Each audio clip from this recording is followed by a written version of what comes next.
Heri ya mwaka mpya tumeupokea kwa shangwe na furaha. Tumekuwapo hapa Christchurch leo kwa ibada ya kupokea mwaka, na niwatakie Wakristo wote heri ya mwaka mpya.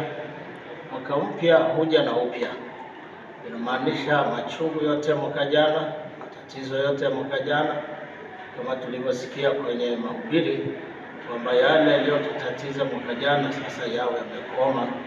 Tuingie katika furaha, tuwe watoto wa Mfalme Yesu Kristo, mfalme wa ulimwengu.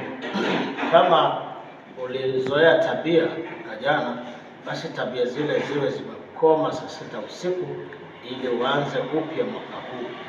Tanzania iwe nchi ya neema, mshikamano, tendeana haki, pendana na kutunza amani tuliyo nayo kama moja tunu muhimu, ili nchi yetu istawi tena, tusimame tena kwa miguu yetu na kumtukuza Bwana wetu.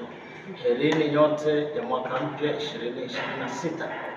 Mchungaji Philip Mbuthia, canon wa kanisa la Kianglikana Kenya, natokea Kenya.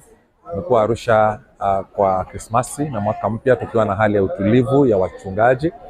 Tumekuwa na kipindi kizuri, wachungaji zaidi ya 100 wa Diocese ya Mount Kilimanjaro Anglican Church chini ya uongozi wa Askofu Stanley Hotaya, daktari wa Mount Kilimanjaro.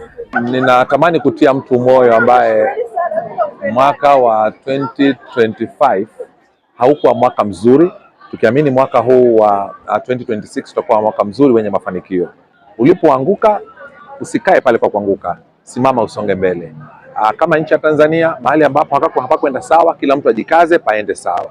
Tusapoti viongozi wetu mwaka huu ambao unakuja. Hakuna mafanikio bila kusapoti viongozi.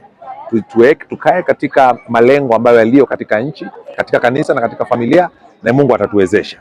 Mwaka wa 2026 ukawe mwaka wa mafanikio. Asante sana. Ninaitwa, jina langu ni mchungaji Weston Sakula, niko hapa Christchurch. Mungu wetu ni mwema sana.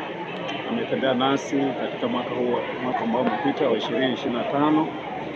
Kila mmoja ana mambo ambayo Mungu amemfanyia kwa ajili ya maisha haya, lakini pia kwa ajili ya maisha yetu ya hapo mbinguni katika ufalme wa Mungu. Kila mmoja ni mshuhuda mwaminifu mbele za Bwana.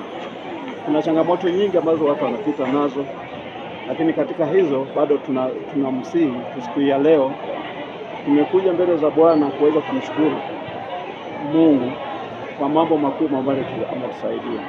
Lakini hata sasa bado tunazidi kumsihi Mungu aweze kutembea pamoja nasi katika mwaka huu wa 2025. Kuna changamoto nyingi za maisha haya ambazo tunaamini ya kwamba Mungu atatusaidia, Mungu atatushindia katika kazi zetu, katika biashara zetu, katika afya zetu, katika familia zetu. Kila mmoja na matazamio ya kuweza kuona baraka katika maisha haya. Kwa hiyo ninasafiri katika imani, nikiamini kwamba bado Mungu ni mwema, atatusaidia, hata sasa atatusaidia.